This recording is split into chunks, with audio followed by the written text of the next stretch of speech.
I'm 38, a single mom to a 9-year-old boy who thinks I'm braver than I really am. By day, I work in a small accounting office, stare at spreadsheets, drink burnt coffee. By night, when my son finally falls asleep and the apartment gets quiet, I scroll Reddit and read other people's family dramas, the kind where secrets blow everything apart. For most of my life, I thought my family was boring in comparison. Messy, yes. Cold, definitely. But boring. My grandmother was the fixed point in all of it. She raised me more than my own mother did. Baba Lena with her floral dresses, heavy perfume, and endless questions about whether I'd eaten. She died 6 months ago, and since then I've felt like my life has been missing its spine. Grief is strange. You expect tears, but mostly it's silence. Long bus rides where you stare at your reflection and don't recognize the person looking back. Growing up, I always had this vague feeling that something in our family history didn't add up. Too many pauses, too many, "that's not important now" answers whenever I asked about my father, or why my mother and grandmother could go from whispering in the kitchen to dead quiet the moment I walked in. But I learned not to pry. In our house, questions were dangerous. I just didn't know how dangerous until after Baba died. When I was 17, my whole life shrank down to 2 pink lines on a cheap pharmacy test. I still remember sitting on the edge of the bathtub, jeans around my ankles, the washing machine rattling like it was laughing at me. My boyfriend at the time, Max, was 20 and swore he had a plan for everything. Turned out his plan for pregnancy was disappearing. I told my mother first. She went pale in this quiet, terrifying way and said, "We'll talk to Lena." Like always, problems were something to be carried upstairs to my grandmother's flat like a broken appliance. Baba listened, lips pressed so tight they turned white. Then she said a sentence that still echoes, "No one has to know."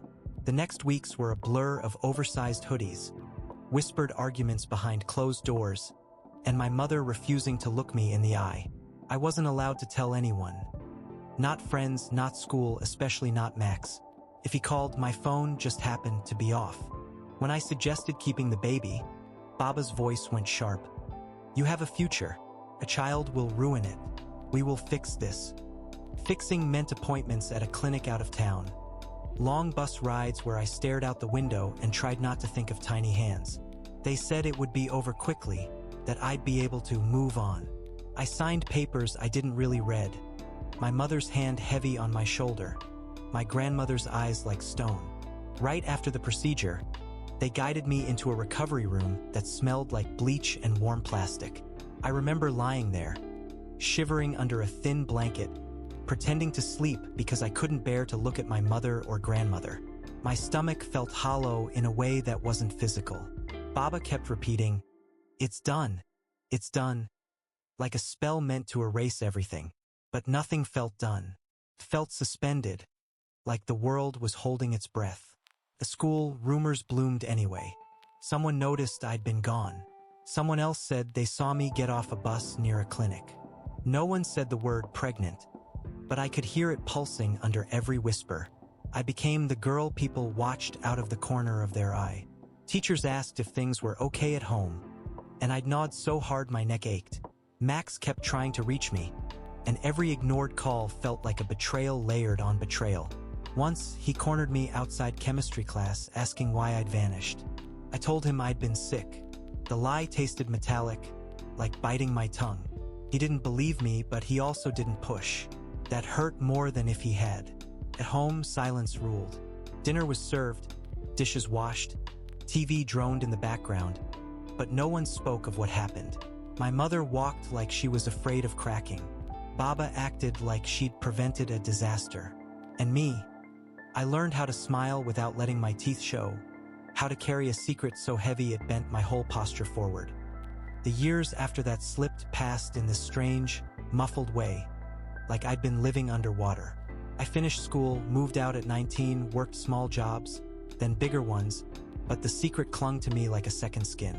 Every time someone mentioned pregnancy or babies, something inside me tensed before I could stop it. My friends thought I was just not a kid person, and I let them believe it. It was easier than explaining the knot in my chest that never untied. My relationship with my mother never recovered. We talked, Sure, birthdays, obligatory holiday dinners, but there was always this invisible wall between us. She'd hug me like someone afraid to apply too much pressure. Baba remained the family son everyone orbited, even me. I visited her often, partly out of love, partly because she was the only witness to that chapter who looked at me without flinching. Or maybe she just perfected the art of pretending. Decades blurred. Jobs changed, relationships came and went, and eventually I became a mother myself. My son was a surprise, a good one, but his birth cracked open something old. I'd hold him at night and feel this deep, aching gratitude braided with a guilt so sharp it almost felt like grief. I never told anyone, not even his father, about the child I lost at 17.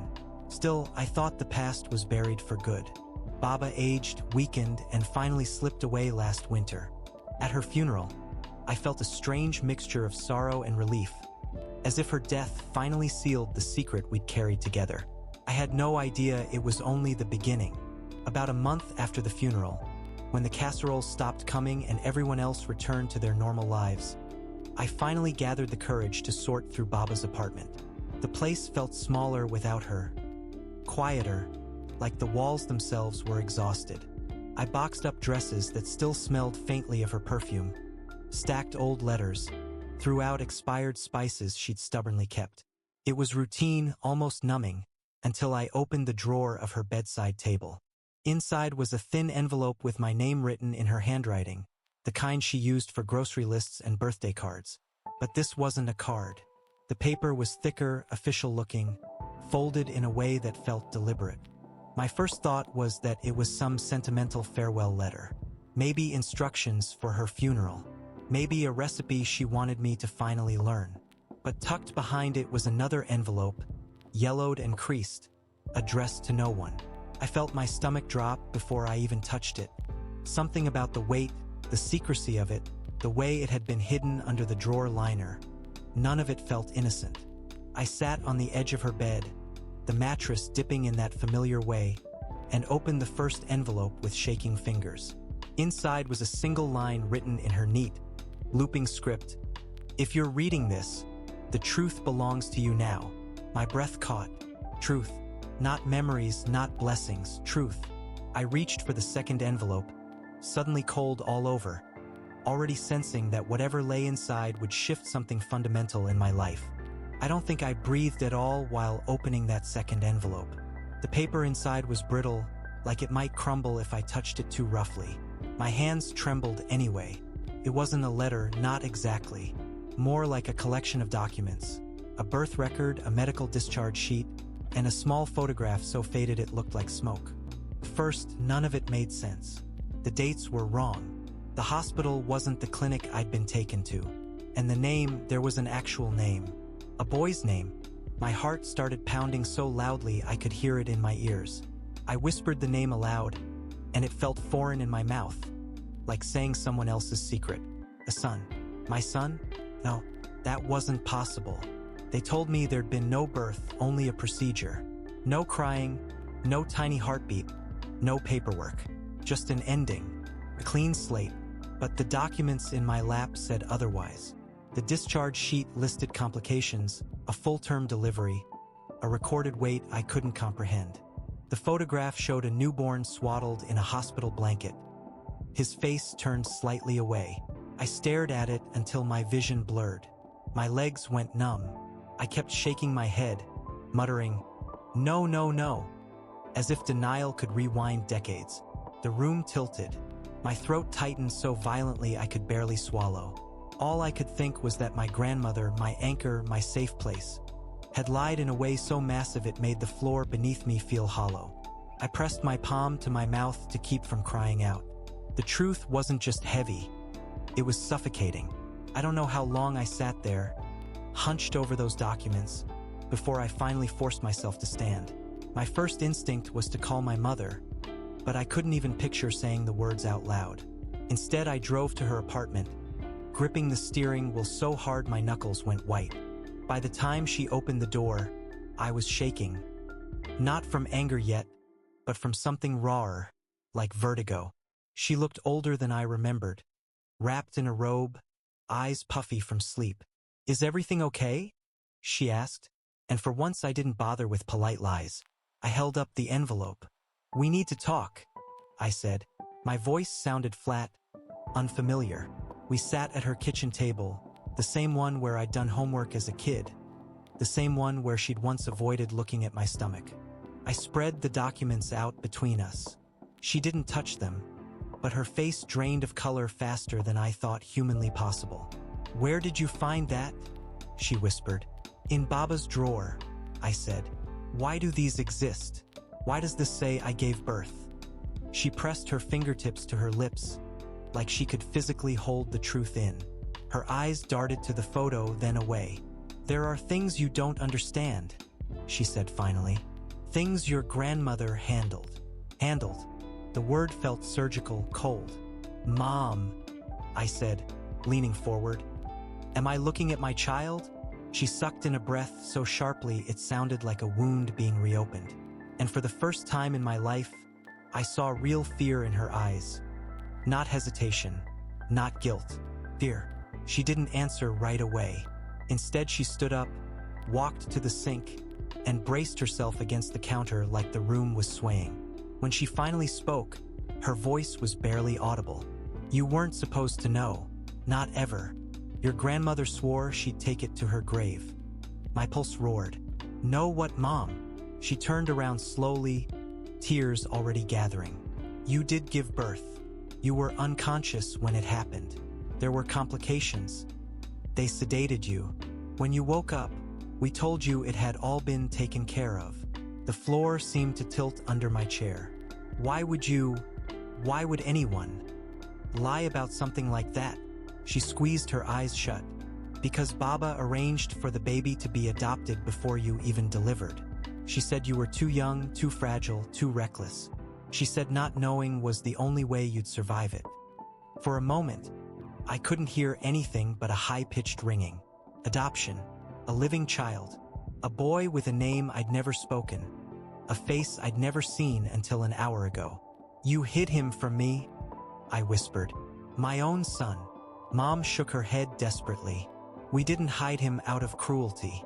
Your grandmother believed she was saving you. She said if you knew he existed, you'd chase after him, ruin your life, ruin his. You have to understand. She controlled everything back then. But that explanation landed like ash. Because beneath her trembling voice, beneath her excuses, a far darker truth flickered. They hadn't just hidden a child. They'd stolen my chance to be his mother. The drive home felt like moving through fog. Every streetlight too bright, every sound too sharp. My mind kept replaying the same jagged loop. A boy, a birth, a name, a life that went on without me. I couldn't grasp the scope of it. 38 years of thinking I'd lost a pregnancy, not a person. 38 years of guilt for something that, in truth, had never been mine to choose. When I got home, my son was asleep, sprawled across his bed with his usual careless confidence. The blanket half kicked off. I stood in the doorway and just watched him breathe.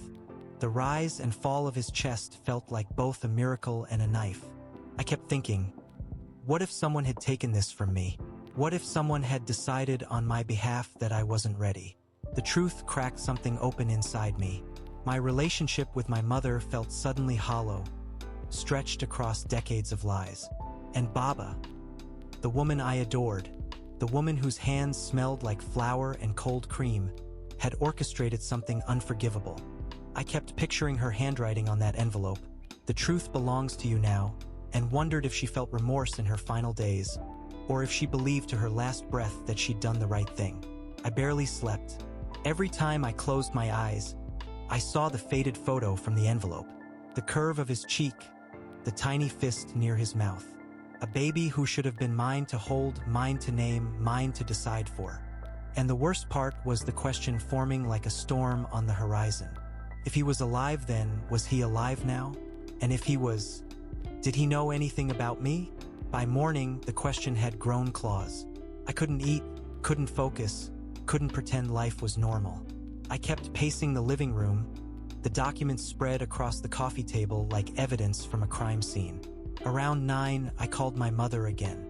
She answered on the second ring, voice hoarse, as if she'd been up all night too. "We're not done," I said. "I need everything. Names, dates, who adopted him, where he went." Silence, then a shaky exhale. "I don't know everything. Your grandmother arranged most of it. I only signed what she told me to sign." That old anger, the teenage fury I'd swallowed for decades, surged up hot and violent. "You were my mother. You could have stopped her." Her voice cracked. "You think I didn't try? She said you'd fall apart. She said he'd be better off without the chaos you were in. And I believed her." I laughed, but it sounded like breaking glass. Chaos? I was 17. I needed support, not secrecy. She started crying, soft, collapsing sobs. But for once, I didn't reach to comfort her. Instead, I felt this horrible mix of rage and grief thrashing inside me, like two animals tearing each other apart. "I lived my whole life thinking I'd killed a possibility," I whispered. "But you let me grieve someone who was alive." Mom's voice grew small. "I'm so sorry. I thought protecting you meant choosing for you." I pressed my palms to my eyes, overwhelmed by the enormity of it, the thievery of choice, of motherhood, of truth. And then she said the words that split the moment wide open. "Your grandmother kept one more thing. I think he tried to find you." I froze, every muscle going tight. "What do you mean he tried to find me?" My mother hesitated, then told me she'd found a small stack of letters among Baba's things months before her death. Envelopes addressed to me but never opened, never delivered. She hadn't known what they were.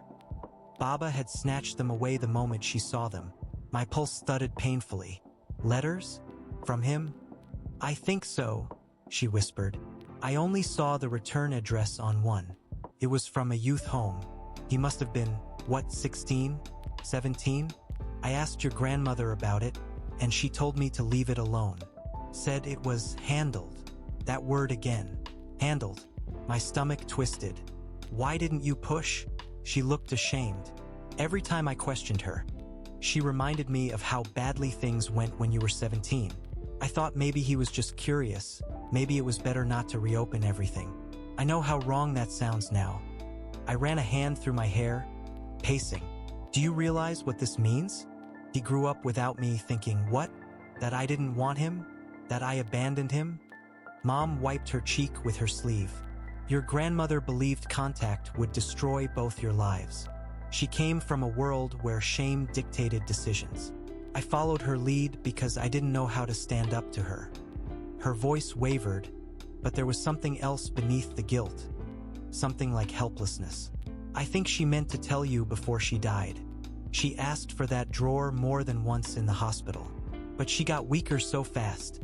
I stared at her, my anger momentarily eclipsed by a colder, sharper realization. Someone out there had reached for me once. My own child, and my entire family had closed the door in his face. I spent the afternoon tearing through Baba's apartment again. Every drawer, every dusty box, desperate for the missing letters. My hands shook so badly I kept dropping things. Old receipts, knitting needles, half-finished cross-stitch patterns. Nothing mattered except the hope that somewhere, tucked between her orderly secrets, there might still be a trace of him. When I finally found a thin bundle wrapped in one of her handkerchiefs at the back of the wardrobe, my knees nearly buckled. There were 4 envelopes, all addressed to me, all opened by her, not by me. The oldest was dated from when he would have been 15. My vision blurred as I slid out the first page. The handwriting was careful, uneven, like he'd practiced before writing. "Hello, I think you might be my mother." That line hit like a physical blow. I had to grip the wardrobe door to stay upright. He wrote about having questions, about not wanting to cause trouble. He said he didn't know if he was allowed to look for me, but he couldn't stop wondering. By the 3rd letter, his tone had changed. Softer, sadder. "Maybe you don't want to be found. That's okay. I just wanted to know if you're happy." Happy.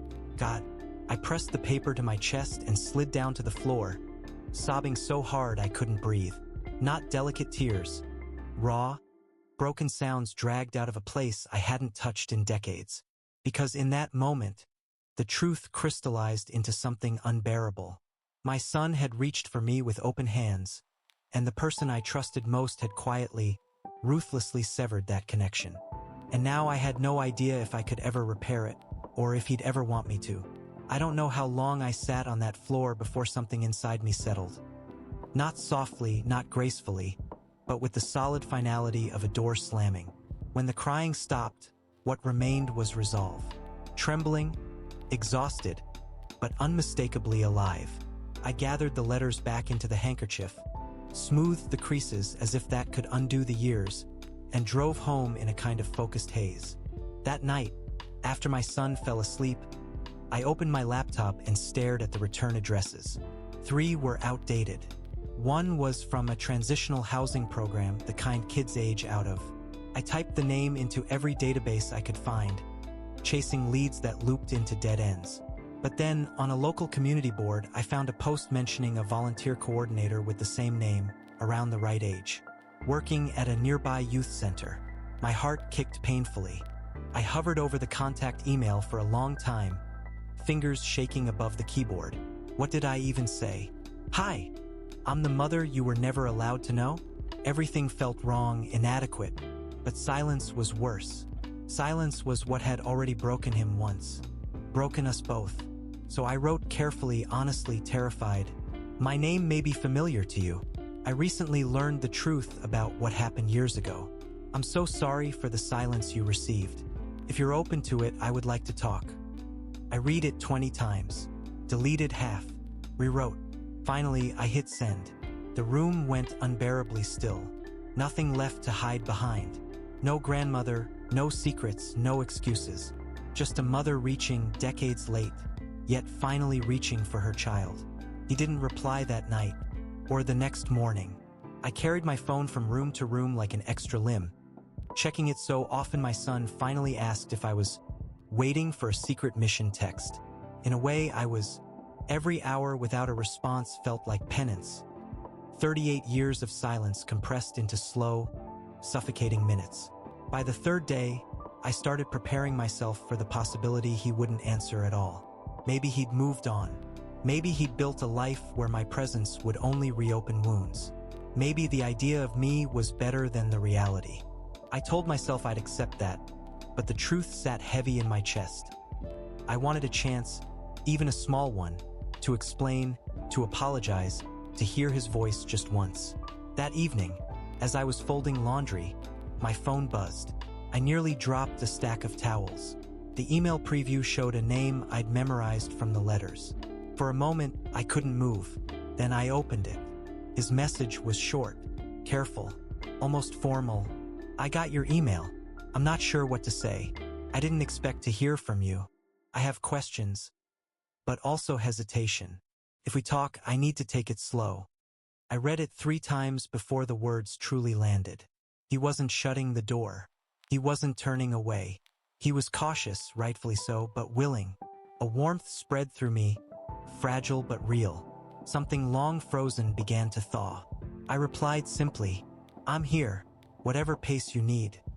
And for the first time since Baba's death, the world felt a little less heavy, like a path, narrow, uncertain, but possible, had opened beneath my feet.